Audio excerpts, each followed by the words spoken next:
After discovering my wife's affair, I vanished to the mountains to heal, but now my estranged ex-spouse has tracked me down and is begging for a second chance. Could my estranged ex-spouse be hunting me down? I escaped to the mountains after discovering my wife's betrayal. I'm uncertain why I'm documenting this, but now that everything has concluded and I've progressed, perhaps it might assist someone else. In February 2018, I uncovered my wife's infidelity after 3.5 years of marriage. I held a contract position requiring extensive travel periods, but also permitted remote work when home. My wife maintained a lucrative position as director at a technical sales company. We enjoyed what I'd characterize as an excellent marriage, though stress developed from my work absences and her increasingly demanding schedule. Background story. I encountered my wife, now former, 5 years prior at a mutual friend's cookout. We began conversing and experienced immediate attraction. Honestly, I felt fortunate being with such an attractive and articulate woman. Somehow she genuinely appreciated my unpolished personality. Once we began dating after several weeks, we couldn't resist each other and clothing would disappear whenever we met at our respective places. We eventually married after dating 18 months and relocated to a spacious apartment while accumulating savings for a home. Following the initial 3 years of marriage, circumstances began shifting. I remained infatuated with her, but noticed she'd initiate disputes over minor issues and become irritated when I'd mention her extended hours and increasingly frequent work gatherings. She claimed it was necessary for advancing her career climb, or at least that was her justification. She insisted I had no authority questioning her since I departed for weeks at a time myself. I explained I could definitely reduce my traveling hours and actually only traveled perhaps 3 to 4 days every 5 weeks approximately. These disputes were cyclical and never reached resolution. Looking back, I had no clue my wife was conducting an affair. I would never have suspected anything except for her ongoing late work hours and our declining intimacy. I simply attributed this to her work exhaustion. However, my pride had suffered from frequent rejection when attempting to initiate romance. I didn't observe the secretive messaging I've read about, but she possessed a company mobile device she could have utilized since she spent considerable time in our guest bedroom converted to a home office. Around September 2017, Kathy began returning from work, then departing for evening work functions. This increased from 1 evening weekly to over 3 evenings weekly. I'm not naturally suspicious, but there's no possibility she'd go unnoticed, and I knew she'd need to deflect advances from male colleagues. She only appeared interested in work, yet she collaborated with more male executives than female. My initial suspicion of her cheating happened 1 month before Discovery Day. She'd stopped at the market before returning home and requested help with groceries. While retrieving bags from her car's rear seat, I noticed something pink gleaming beneath the front passenger seat. It was one of my wife's undergarments. I recognized it as hers since she preferred items from a specific clothing retailer. In hindsight, I now understand the warning sign with the undergarment. When she becomes aroused, she consistently removes her bra first from beneath her clothing. I don't know precisely why, but I immediately experienced a sinking sensation when I saw this. I couldn't explain what her undergarment was doing beneath the seat. I simply left it there. It nearly made me ill, and my pulse must have raced frantically because when I returned to the kitchen with the bags, Kathy inquired if I was all right and that I appeared like I'd witnessed a specter. I dismissed her comment. I attempted not to appear angry or betrayed, but it required everything to conceal my emotions that evening and the next. I decided to investigate whether she was involved with someone. I began considering all the signs I'd missed. I possessed no evidence except for the undergarment. Instead, we resided in a substantial city and her workplace was in a downtown office building. I somewhat diverted my focus from the affair possibility and decided perhaps I should give her more attention. One Friday after work, I prepared a lovely dinner, arranged the dining table with fine dishes, silverware, and candles. I purchased quality wine and a flower bouquet. She arrived after work as usual. I indicated the dinner and everything I'd prepared. She gave me a melancholy smile and explained she was sorry but had arrangements to meet colleagues tonight at a local establishment. She mentioned she could eat quickly with me before leaving, but needed to shower first. I think my insides revolted, and I became entirely speechless. I won't describe the fury I experienced then, but I'd finally reached my limit. While she showered, I grabbed my company mobile phone and placed it in her rear seat. I'd been considering this recently as a method to track her location with my personal phone. I went and discarded the meal in the garbage along with the flowers. She returned after her shower, dressed attractively and looking stunning as always. She said, "All right, let's eat." I told her forget it. Go out with your friends. She looked at me oddly and asked if I was upset. I said I'm disappointed by you never wanting to do anything together. She became angry and told me to stop acting like a child and made some sarcastic comment about having a quick temper. I stood there processing all this and said foolishly, "I thought you'd enjoy spending the evening together for once." She just smirked at me and departed in anger. I retrieved my other phone and began tracking my work phone. I observed her stop approximately 20 minutes away at the bar she visits with her work colleagues. I decided to venture out and locate her car. Sure enough, there it was in the bar's parking area. I sat across the street in my vehicle waiting to see if I could spot her. I felt so unlike myself, like a stalker, but I rationalized I needed to at least satisfy my anxiety about her whereabouts. About an hour after I arrived, I see her exiting the bar with a man. He resembles one of the executives I've seen from her workplace. He grabs her, pulls her close, and kisses her. My stomach twisted into knots. My body went completely numb. They head toward another vehicle and get inside together. I do my best to follow them as the car departs. They travel about 10 minutes away to, you guessed it, a hotel. I pull over on the street adjacent to the hotel. I watch as they exit and head hand in hand into the hotel. I've seen enough. I'm a fool. I start pounding my fist on the steering wheel. That's it. Something inside me went completely blank, and I'm not sure if I lost consciousness or had an out-of-body experience. When I recovered myself, I decided I needed a drink. Now this is when my life took a new direction I would never have anticipated. I just started driving out of town, just reliving everything I had just witnessed, and I hate to admit, crying with rage. I headed toward the town outskirts about 30 miles away. I find a charming little bar and pull in. I find a seat at the bar and order a drink. I must have looked terrible because the bartender, a woman, mentioned that I looked like someone deflated my spirits. I smiled and said you could say that. A guy takes a stool beside me and initiates conversation. I'm not in much mood to talk, but something about this guy just made me feel comfortable. We start talking and eventually the subject of my wife cheating just spills from my mind, how I just want to leave her and forget her. He looks at me and pats me on the back. He says, "Buddy, you're not alone. That happened to me several years ago. I believe sometimes these things occur for a reason, and let me tell you, your life can now change either for the better or worse. It's entirely your choice at this point." Something about him saying this really lifted me from my dejected mood. I mean, I know I'm hurting, but I've always been able to view things logically, and he's absolutely right. We introduce each other. His name is Ray.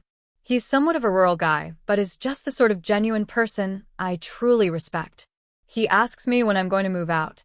I guess it never occurred to me to even think that far ahead. I know I don't want to be around this woman anymore, and I do have this fight or flight feeling coursing through me. Ray says I feel very sympathetic to your situation and have an idea. If it comes to it and you feel like you need to leave at some point, I've got a travel trailer sitting on my property. It's not perfect and could use some work. Why don't you come out and examine it and see if you could envision yourself living in something like that temporarily at least? I'll make you an excellent deal on it. I even have a nice piece of land you could park it on. You'd be doing me a favor to keep watch on it. It might do some good to get away from your situation. Just a thought. It took me a moment to process his idea. The bartender had been overhearing the conversation and smiles. "Hell, honey," she says, "if I could have escaped my crazy ex-husband years ago, I would have jumped at the opportunity to go live in his trailer or anything to just get my head straight. I feel like I've stumbled into the twilight zone, but maybe this is exactly what I need." I tell Ray yes, I'll consider it, and maybe check it out. We part ways after a while and make arrangements to meet at his place in a few days. I started to feel like I have a bit of perspective and a chance for escaping what I believe is a nightmare mixed with heavy heartache. One thing is certain, there's no way I'll ever want to be with my wife again. Cheating is such a despicable thing to me and has always been the one thing I believed I would never tolerate. I got home after Kathy that night and sat on the couch. Kathy came out and asked me where I'd been. I turned to her and asked her where she had been. She says, I went to grab drinks. I asked her directly, are you having an affair? She looks slightly startled but regains her composure and says, no, why would you ask me that? I tell her I heard she may be involved with someone from work. She asks, who told you that? I tell her someone I know but wouldn't reveal the name. She just tells me you're being ridiculous and that I'm drunk and delusional and asks me where I have been. I tell her out to a bar to have some drinks with friends. She just stares at me wanting to ask me more, but just heads back to our bedroom and goes back to bed. I decided to sleep on the couch since I now have confirmation that she has been lying for months to me. I didn't sleep at all and start imagining her with this guy in bed, and I'm disgusted and hurt and feeling sorry for myself. However, I start thinking about Ray's trailer. It's almost a revelation, and the idea of it just made me feel better. I must have something wrong with me, but with the pain I was in, the fight or flight mode just instinctively kicked in, and the flight part won me over. The next morning we don't speak much and go about the weekend as if nothing had happened. A few days later I made arrangements to meet up with Ray. I met up at Ray's place. He owns a nice ranch, and the trailer is actually really nice, about 26 feet with all the necessities one needs to live in it. I had traveled with some friends and one back in college during spring break and really enjoyed it. I make Ray an offer on it, and he agrees to the price. I practically steal it from him. He gives me directions to his ranch property, and I drive over to check it out. It's beautiful, full of trees, scrub brush, and it looks like there are nearby hiking and biking trails bordering it. It's near the foothills of some mountains, and Ray has a small cabin on a hill overlooking the property with water and electricity for the trailer available. Ray will pull the travel trailer to the site and set it up for me. I tried to get Kathy to come clean during the next few weeks, and all I get is manipulation. I even directly tell her that if I discover she is cheating, there is no going back. This has the opposite effect of driving her deeper into her affair fog and attacking me with denials. The denial is so bad it almost made me laugh. I have no physical proof of her cheating and kick myself for not at least taking some photos of the two of them. As I go through this mental agony, I come to the conclusion that I want out of this marriage rather than let Kathy know how I feel about things. Now I just start making plans. I started secretly taking my belongings out of the apartment while she was at work and moving them over to the trailer. This at least makes me feel like I'm taking action. I did notice a change in Kathy during this time, and she's been acting nicely around me, but in my mind too little too late as she continued her little company outings after work. I decided I too needed a break. In fact, as she was heading out for the evening, I also got dressed around the same time. She looked at me and asked where I was going. I just said I was meeting up with some friends. She started to ask, and I just told her she didn't know them and she wouldn't enjoy all the shop talk. This is exactly what she would tell me when I would ask if I could join her at one of her office outings. She kind of had a hurt look on her face and says, okay, have a nice time. I said I definitely would.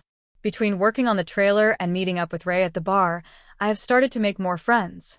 In fact, it has led to some fun times with a great group of Ray's friends and family. And in case anyone asks, I decided I would moderate my drinking so I don't develop any bad habits. It would be so easy to drown myself in pity. About this time frame, Kathy tells me she has to go on a trip for work the following week. I ask her who is all going, and she tells me the executive team and some department heads. I just look at her and tell her I hope she has a really great time with her boyfriend.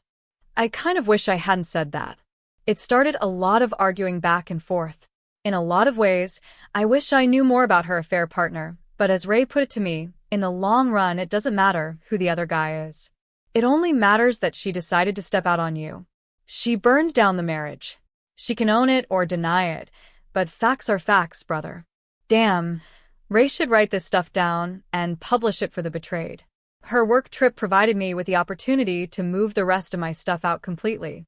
So after Kathy left for the trip, I gathered everything I had left of any value and put it in my vehicle. I'm not taking any furniture or anything like that, so it's just clothes and personal computers and equipment. Before I left, I had written a note that I was going to leave for her, but after rereading it, I decided I would just make it simple. I grabbed a piece of paper and wrote, "I hope it was worth it." I placed my wedding ring on top of the note sitting on the kitchen table. I felt a huge weight come off of me. I felt free. No more hiding the truth. I know I will have some baggage to deal with and some hurt to get over, but I have time to heal now. I just need some space. I need to get her out of my life as quietly and quickly as possible. I'm not proud that I never confronted her more or pulled a confession out of her. I never got to yell and scream and curse her after confessing. I had come to the conclusion in my mind that she didn't deserve me. She disrespected everything we had, our future plans, our history. We were saving for a house and a future family. All of that is gone now. No going back. I don't owe her a damn thing. She can deal with the fallout and aftermath. I didn't have an agenda at all. I didn't contact a lawyer or anything. I just wanted to get some clarity.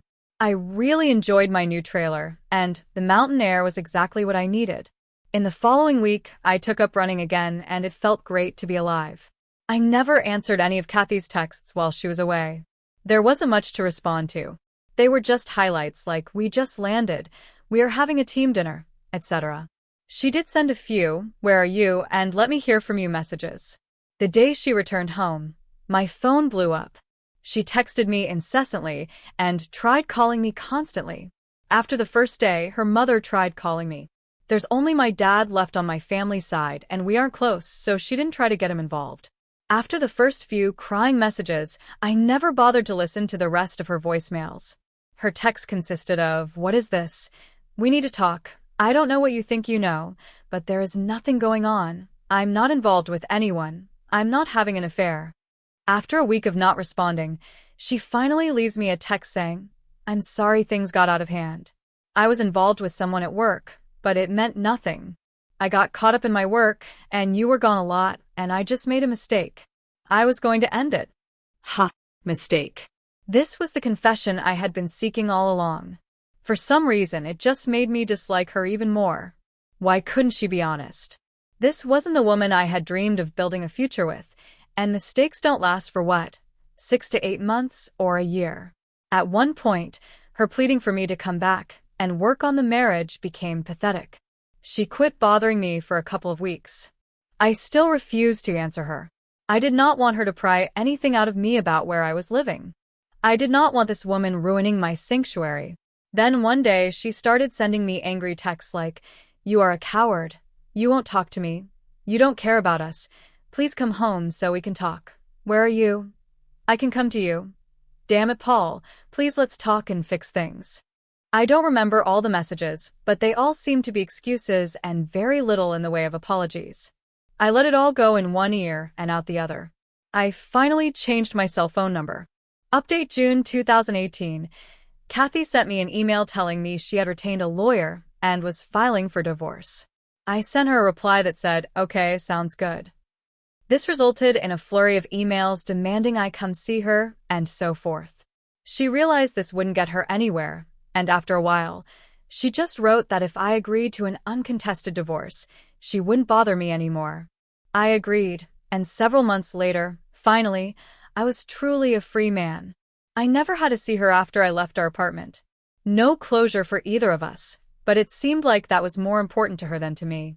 For a few months, I did think of her sometimes, and yes, the pain would appear out of nowhere, like if I heard a song come on the radio that we used to listen to, etc.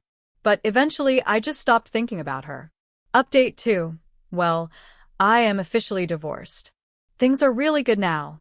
As a matter of fact, I met a great girl. I was out on a run on the trail just down the hill from where I live.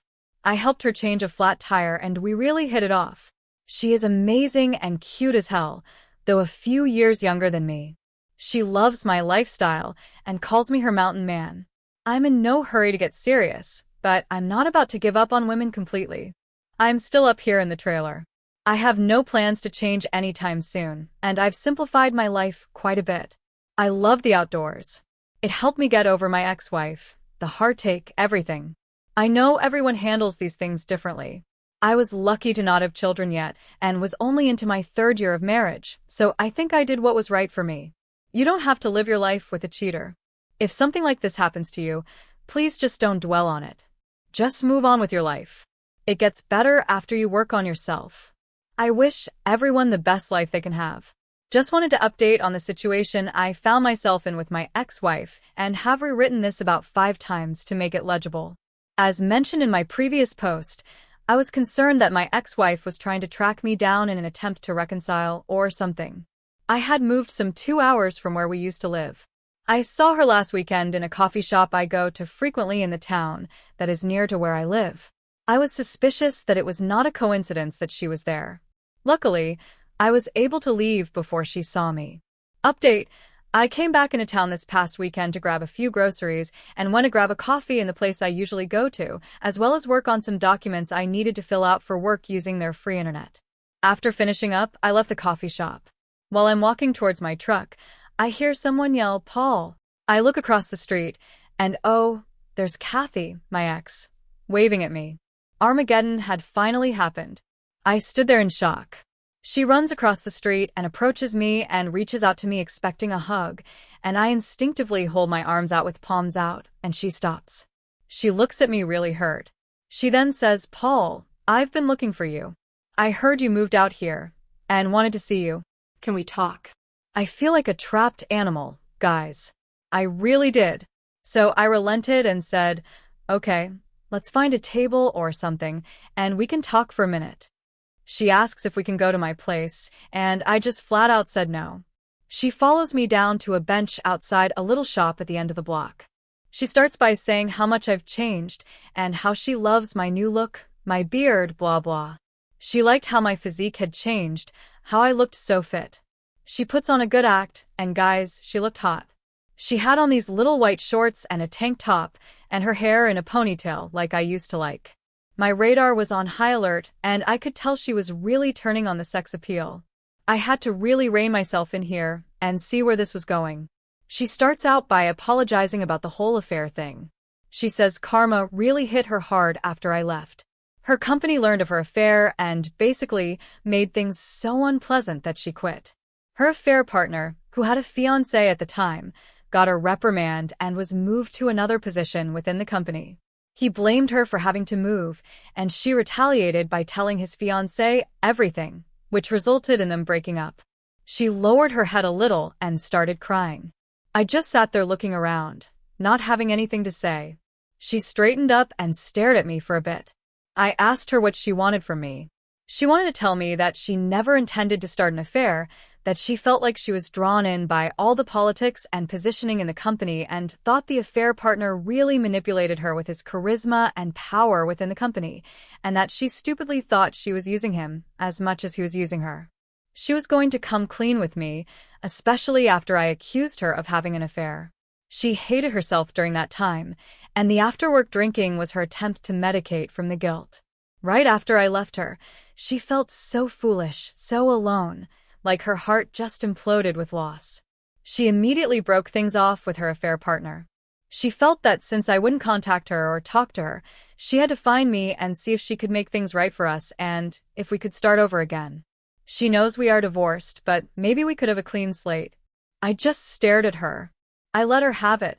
I'm paraphrasing the conversation, but here it is. How dare you think you can just come out here and think you can just wipe away all the mess you caused? I'm supposed to forgive everything you did to ruin our marriage? I told you before, if you cheated on me, we were through. There is no forgiveness. There is no reboot of this relationship. You killed it. You destroyed what we had the minute you stepped out on me. How stupid do you think I am? I followed you one night and saw you go into a hotel together. Do you know that? I then realized that I've been raising my voice and people were starting to notice. She started to sob. She grabbed my arm. I let her cry on my shoulder a little before nudging her away. She looked up at me. I deserve all this. I know I do. Can you at least let me take you to dinner or something? I don't want to leave. I want to talk more. I want to make sure we have everything out in the open. I need time with you that you didn't give me before. Please, Paul. I know you may not want to hear this, but I love you so much. I didn't know how much I loved you until you left me and broke me, and I broke you just as bad. I can't forgive myself. I don't want to forgive myself until the day I die." She started hyperventilating and sobbing so bad that I pulled her up and hugged her. I know. I felt like that was the only thing I could do to maybe calm her down. At that moment, I realized I did actually break her heart like she broke mine. I started walking with her, and then found a nice quiet path to walk on, and things settled down a bit. I then asked her how she found me and did she hire a private investigator or something. She laughed a little and said no, she thought about it though. She ran into Stacy a couple of weeks ago, and she asked her how things were going. Stacy let it slip that she saw me. Kathy made her spill every single detail. Stacy didn't want to tell her because I told her not to, but she wouldn't let her go until she did. But all she really knew was that she saw me here in town and that I lived somewhere in the vicinity. So she started coming here on her days off to see if she could find me. She really blushed when she said that. I kind of chuckled. That damn Stacy can't keep her trap shut. So we did go to dinner. We found a nice little place with a patio. I made sure we didn't drink anything. I didn't want any excuse for her to soften me up or claim she was too drunk to drive back. We actually had a good talk afterwards. I walked her to her car. She wanted to stay and pressed me hard on it and wouldn't relent. She hadn't been with anybody else since I left and swore up and down I was the only one she wanted. I told her no, it's still way too soon for me to go down that road.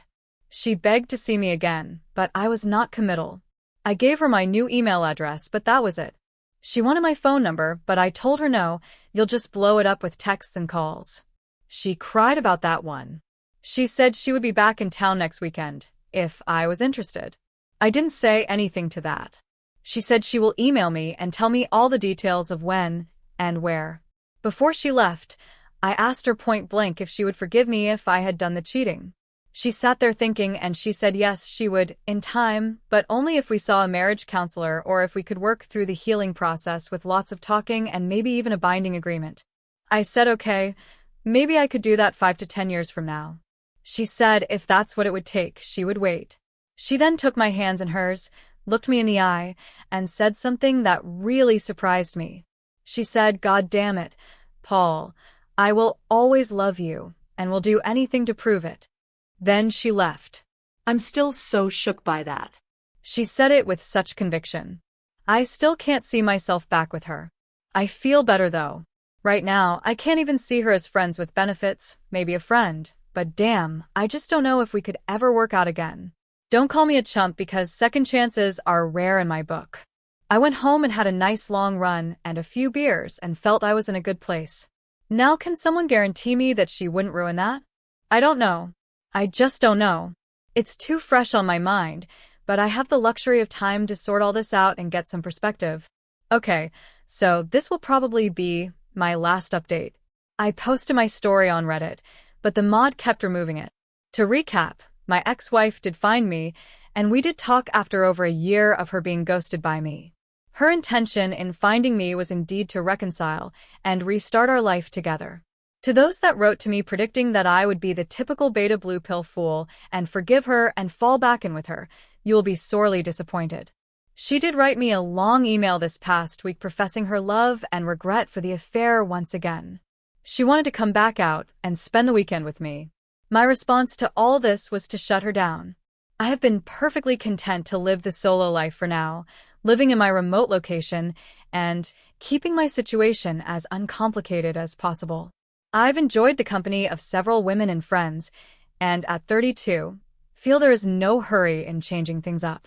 I have my own self-determination roadmap, and I intend to follow it for now.